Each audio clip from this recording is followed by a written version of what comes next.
Are you immortal? Will you live forever? It is generally understood that every living thing must at some point die.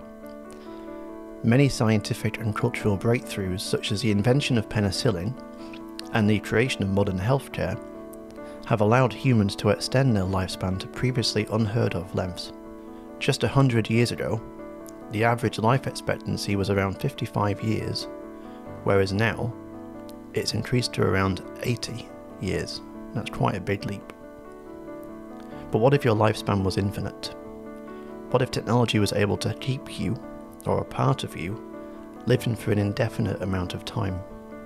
There have been studies and experiments into subjects like cryogenics, essentially freezing your body, but that's not what I'm going to be talking about here.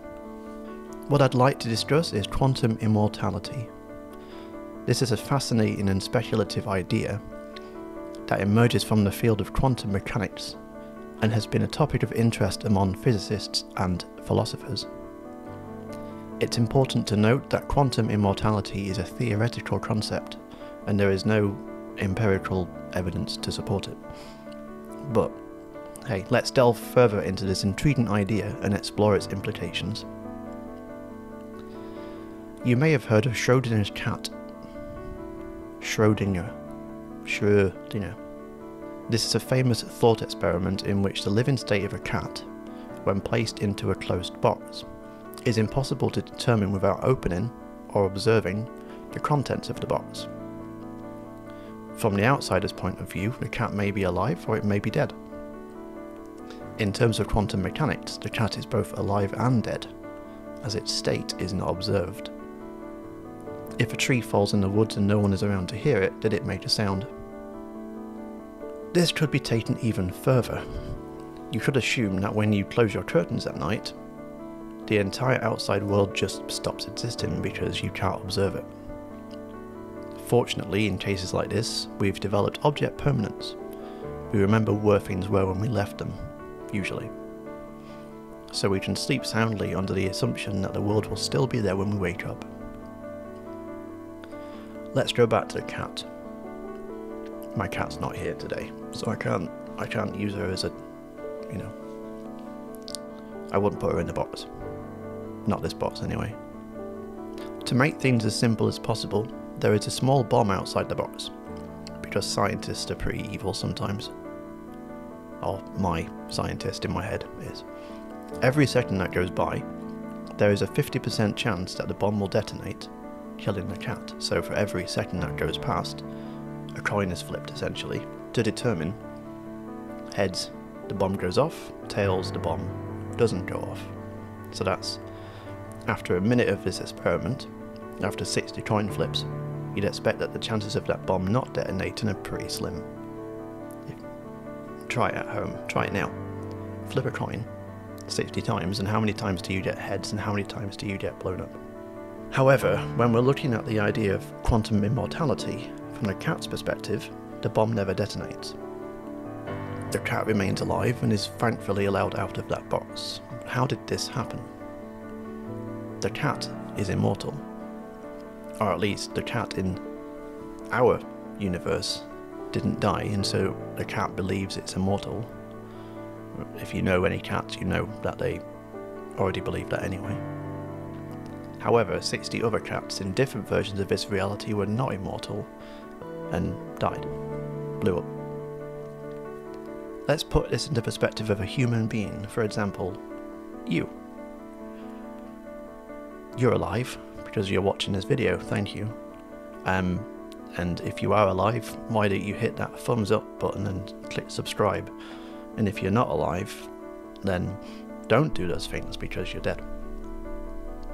A typical person faces many opportunities to perish every single day, and yet you're still here.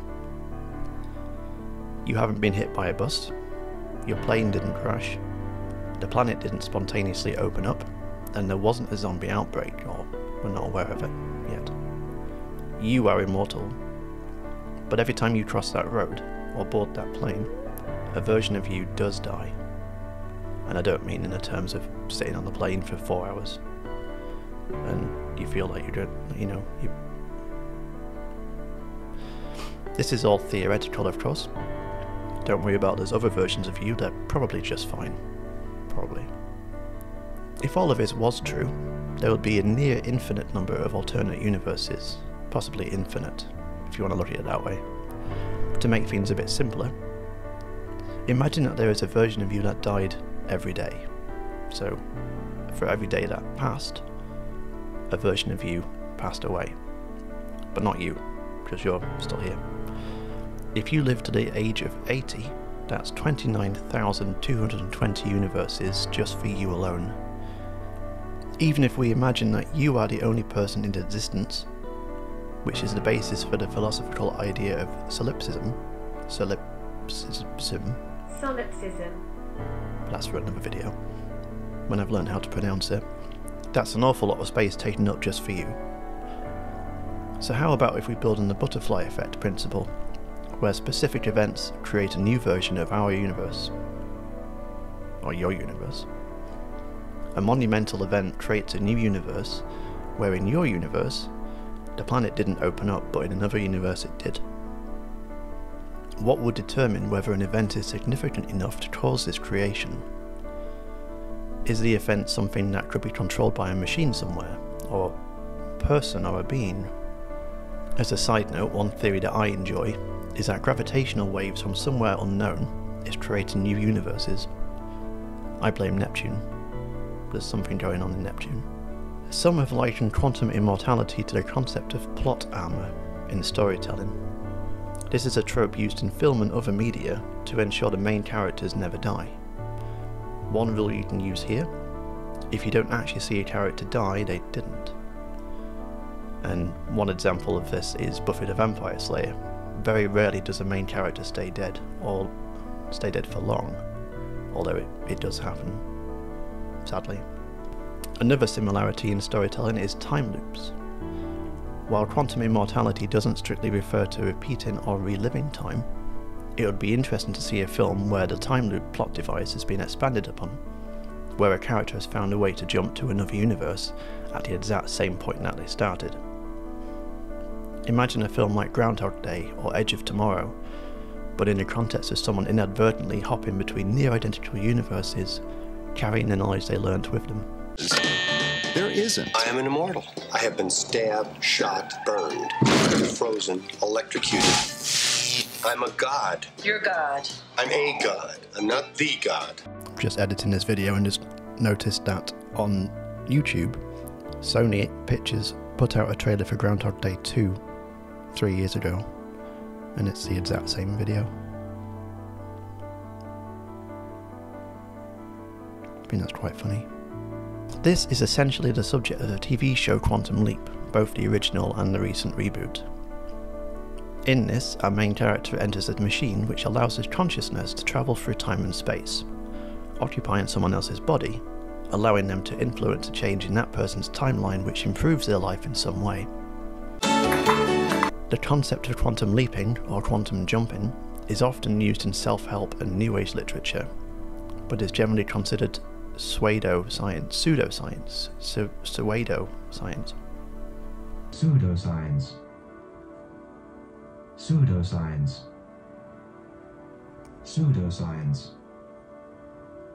Pseudoscience. Another word for me to learn, and is not really the subject of the TV show Quantum Leap, which makes the title particularly misleading. We could even look at Doctor Who, in which the titular doctor, tarantula,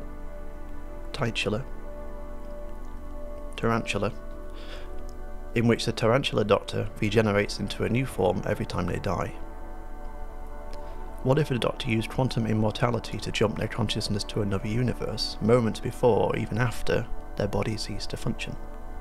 And then we come to the subject of death as we know it, but in the context of quantum immortality. Chances are you will die, but not today.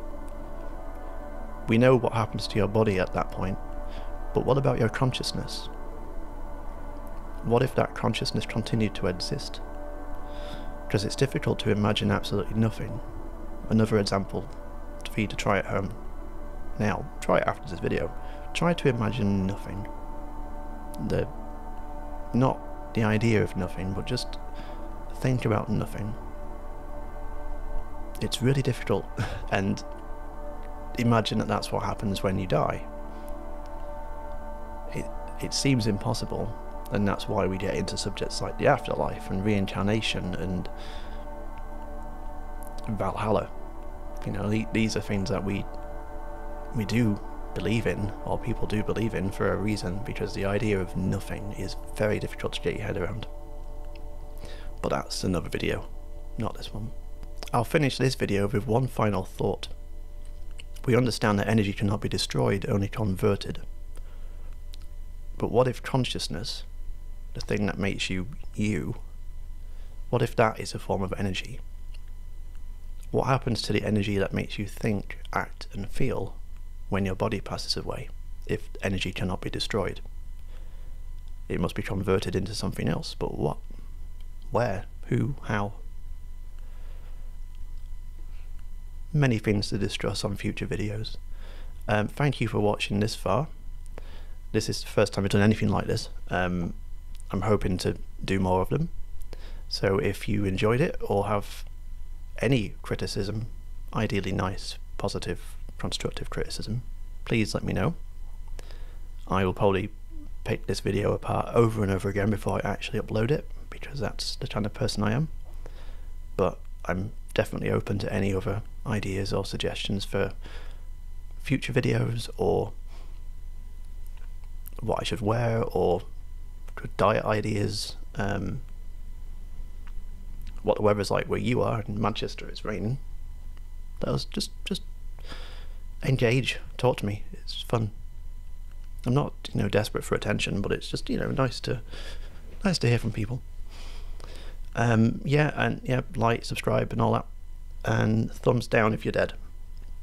But I really hope no one does that, because that'll make me a bit worried that I maybe tapped into some kind of... Anyway, thank you. Goodbye. Please don't die.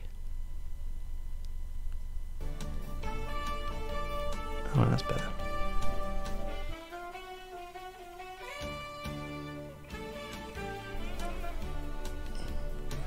Why is it when I start recording stuff, my body just decides to hurt everywhere? Stop shaking this table, don't I? I'll finish this video with one final thought.